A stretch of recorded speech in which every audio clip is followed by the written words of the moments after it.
guy just fell in the water. Hot boys getting naked in the water. I love it. That's what Pride is all about for sure. Meet Palle Bo, a digital nomad from Denmark on an epic journey around the world. My name is Palle Bo, and I'm a long-time radio producer. In 2013, I started planning to become a digital nomad and a full-time traveler. 3 years later, I had sold my house, my car, and all my furniture. And in July 2016, I set out on a quest to visit every country in the world. In this podcast, I'm taking you along on my journey, and I'm sharing my ups and downs and let you listen in to conversations with some interesting people I meet along the way. This is the Radiovagabond podcast.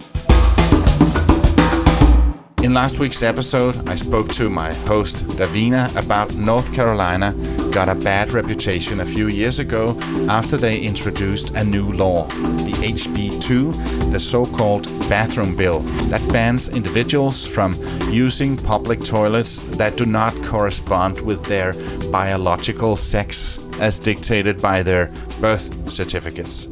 Thank God this crazy law was repealed in May 2017. Wow. What a view I have from up here. This is incredible. Welcome to the 12th annual Greensboro Pride. I got a chance to attend the Greensboro Pride, and I went for a walk in the street. This is episode 86 of the Radiovagabond podcast. In one of the booths, I met Eric Raudsep. He tells me that he's a libertarian. The reason I'm a libertarian is I want you to do what you want to do, and I want to do what I want to do. And as long as I don't stop you from that, that's awesome. And as long as you don't stop me from that, it's awesome. Yeah. So libertarian, can you explain what that is? So the Libertarian Party is a version of classical liberalism here in the United States and throughout the entire world. We believe in the right for anyone to do what they want to do, as long as they don't impede on the rights of another individual. And it goes both ways. So I can do what I want, you can do what you want, and we all live in happiness and peace. And here at the booth at the Greensboro Pride, you have the most, what do you call it, the gayest? Yes, the gayest political quiz. It's 10 questions long, it's all personal opinion, and it's just a lot of fun. Yeah. I just took it, and one of them blew my mind. Here in the U.S., it's not legal for gay men to donate blood? That's correct. Why? The entire idea goes back to the 1970s when HIV and AIDS was considered a predominantly gay disease. And unfortunately, the laws have never come off the books. But they have AIDS tests, and you can show that the blood is not infected with HIV? Absolutely. Have a wonderful Pride, and thanks for talking to me. Thank you. It's been a pleasure.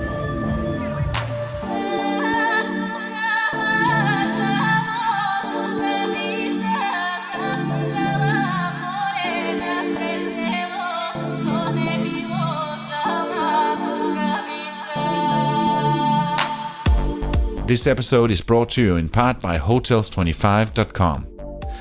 If you're a regular listener, you have heard me mention this before, and I can't say this enough. This is a cool website. It helps you find the cheapest hotel rooms around the world. Hotels25.com. You should try it out. It actually works.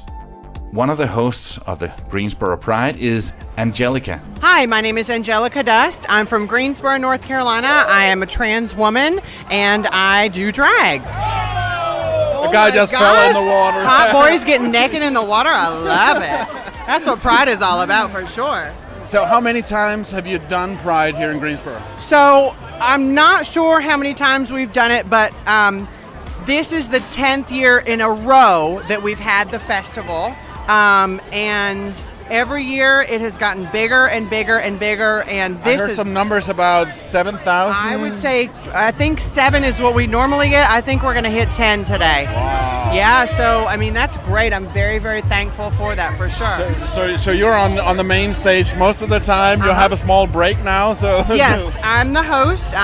on the main stage, and I'm very involved in drag in Greensboro. I get to perform all over the country, but Greensboro's my home. I love it, and Pride has been phenomenal. We've got all kinds of entertainment, all kinds of booths. I mean, Pride in North Carolina gets such a bad rap for HB2 and these horrible things, and if you go to the big cities... HB2 is what is also known as the bathroom bill. The bathroom bill, and honestly, if you look at the more metropolitan areas like Greensboro, Charlotte, Raleigh, Asheville, places like that, you'll see that people don't care what bathroom you use. They just want to have a good time and be safe, and trans people they're not afraid of them. It's these small rural areas that they really need the prides. So hopefully they'll be able to, there's some up and coming prides like Davidson County and things like that will expose people to more things and more diversity. One of the things that we're doing here in Greensboro that I think is fantastic, because honestly it's the only thing I've seen the only other places I've seen are New York City and San Francisco, and it's Drag Queen Story Hour. And it's children from 2 all the way to 12 to 15, and the girls get in drag, and I've done it before, and we read stories to the kids, and they absolutely love it. It's so much fun, and I would say North Carolina, get to know your neighbors. It's not as scary as people think. We get such a bad rap, and it's not bad here. It's beautiful. The whole thing cost the state millions. a lot of But money. you know what? It had to happen for people to wake up and realize that trans people are people too. Yeah. It's all about people. To me, the bathroom bill is really all about the question of, do trans people deserve the right to exist in public spaces? That's what it really all boils down to. And North Carolina has spoken, and North Carolina has said, we do feel like trans people deserve the right to exist in public spaces. So I also work at Chemistry Nightclub in Greensboro. I host there 3 nights a week. That's where I'm going to be tonight with the RuPaul Drag Race girls. It's going to be quite a day. Is that a full-time job for you? So I have, yes. Wow, yes, really? that is a full-time job. So you wear a lot of makeup over the year. I wear a lot of makeup. I go through a lot of makeup, a lot of hair, jewelry, stuff like that. I do hair during the day, and then I do all this glitz and glamour at night. Lady of the evening, for sure. In the middle of all these festive rainbow colors and loud music, there were a few men with big wooden crosses, basically preaching hate and shouting that being gay is a sin. You are responsible for what you do with that truth. I'm gay and proud. In front of one of these guys, I met a girl called Julia, who was trying to get people not to pay attention to him. She gave me a piece of paper that read, "Please enjoy Pride Day. Do not speak to, engage, or in any way feed the protesters. That is what they want. Join the silent anti-protest by simply turning your back to hate." Can you tell me what the hell's going on here? We see every year, every Pride, every state, every city, these guys go around and tell you all about their God and condemn you because of your lifestyle, your sexuality. But in reality, this is actually their job. They follow a script. If you listen, it plays over and over and over. And they do things to try to get under your skin. They say certain things just because they want you to get angry. They want you to get in their face so they can record it and send it into their boss, and it makes for a nice little video that they throw all over the internet and they show in these condemning churches. But all they want is attention. All they want is for you to say something that gives them exactly enough stuff to send off to their boss and get a paycheck. So they're standing with a cross and signs about Jesus, but is it a part of a church or? Well, no, it's an organization. There is like a church as their base, but it's really just an organization that goes around, and all they do is go to prides and go to events and go to people's funerals and things like that. What's in it for them? Money. This is all a paycheck for them. They get paid for this. Listen, this is a script. This is the same script they all speak. These are the same signs they all have. They all walk around with the same signs. They walk around saying the same thing in every city of every state that has a pride, or I've seen where they have crashed people's funerals. Like, these are the same people that go to people's funerals. It's disgusting. This is literally not his belief. God is not his God. Money is his God. But everybody's taking it with a big smile, I think. Yes, we actually have these this year. We are protesting their protests peacefully by not acknowledging them. Yeah. We ask that no one acknowledges and just keeps moving. And for example, I actually I slipped up last year myself. This guy and this guy were both here last year. That guy right there looked at a 12-year-old kid and told him he was going to kill himself. They preach hate. They spew hatred out of their mouth. And when he looked at a 12-year-old boy and told him he was going to kill himself, when the LGBT community has the highest suicide rate of any other community, I lost it. I had lost a friend 3 days prior to suicide.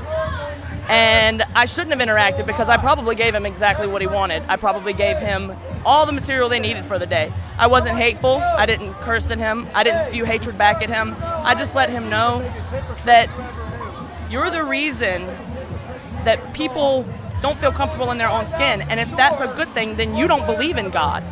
You are nothing but a liar and a hypocrite. And that's all they are. They obviously are playing off of this Old Testament BS that they think that they can get people to, they pick and choose. They pick and choose. What did you do when you lost it? I called him disgusting, and I told him what I really thought about him. It wasn't that I actually, it wasn't that I screamed at him. I didn't argue the Bible with him because I know the Bible better than these guys do. But I just let him know that you're disgusting, and this is the worst. Like, you're the worst scum of the earth by doing this. We're not the scum. You're the scum. Because it's just, it's pathetic. You see the shirts they have on. I mean, they're literally printed shirts. They have them by the thousands. These things, they make these things at home. Like, they love that. They love for people to scream at them. That's what they try to get out of people. After talking to Julia, I was debating with myself if I should talk to one of the guys with a cross. On one hand, I wanted to do what Julia said, ignore him. But then I was also curious what they wanted from being here. So I did walk up to one of them. His name is Pat. Can you tell me why you're here? Well, I'm glad to tell you. I'm out here to tell people about the gospel of the Lord Jesus Christ. What a lot of people don't realize today, though, is that the judgment of God is part of the gospel message. Paul said, in the day when God shall judge the secrets of men by Christ Jesus according to my gospel. And it's the modern so-called gospel that doesn't talk about hellfire and brimstone anymore, that doesn't talk about judgment day, that just talks about these nice, friendly attributes of God. They're misleading people. People don't understand the truth. And so I was saying earlier when I was preaching that the Bible teaches Old and New Testament to fear God. This is totally devoid in our modern preaching. But Jesus Christ taught the fear of God. So you're saying that God says that being a lesbian, gay, transgender is wrong? Read Romans chapter 1, verse 26 and 27. Don't take my word for it. Read it for yourself. What do you hope to achieve by the preaching? Because the people here obviously not listening to you. Well, not all of them are not listening to us. Now, it's harder here because they have this group of people not allowing people to talk to us, all right? And so if they weren't doing that, there would be more people that talk to us, all right? I go to a lot of events, and not all of them are gay pride events, but a lot of them are wicked. I mean, I preached Mardi Gras, I've preached Southern Decadence, I've preached, well, that's a homosexual event, I've preached Fantasy Fest, just bar districts near where I live, etc. And so it's the same thing everywhere. The thing is, Jesus came to seek and save that which was lost, and here they are. You're listening to the Radiovagabond podcast. Before we continue, I'd like to remind you that I would be so thrilled if you shared it on Facebook or Twitter. This is the Radiovagabond podcast. And I can take anything you can throw at me, and nothing can get me down. Life is looking so bright, the sun is up again. I'm feeling like I could fly. No clouds in my way, no. And I'm living the good life. And I'm living the good life now. I'm living the good life. And nothing can get me down, no. It can be rough being a drag queen, especially if you decide to wear high heels. Anjelica's co-host was in pain when I saw her. Your co-host was in pain before you came. She is, and she didn't listen to me, and she decided to wear heels all day. And the last time we did an event like this, her foot was so swollen Like her ankle looked like it was about to explode out of her shoe. So drag is painful. So remember, when you see a drag queen on stage, they're working really freaking hard. It takes a lot of money to look that cheap. So dig deep in your pockets, tip the girls, because we work way too freaking hard. Like have you ever seen that meme that says like, only a somebody will, work for $50 with $1,000 worth of equipment? Yeah. That's a drag queen too. Oh, okay. Same kind of thing. That's exactly what we do. So what else is on stage the rest of the day? So we have drag queens, we have male entertainers, we have drag kings. We also have Eddie Ruger, who is a hip hop artist. I think he's actually straight, but he wants to perform. And that's the thing about LGBT Pride has changed a lot in the last 10 years. It used to be just for gay people. Well, that's what people thought. But now there's half straight people, half gay people here. And I love that because it shows you that community is what this is all about. You don't have to be gay to go to, let me break this down. You don't have to be gay to go to a gay bar. You don't have to be gay to go to Pride.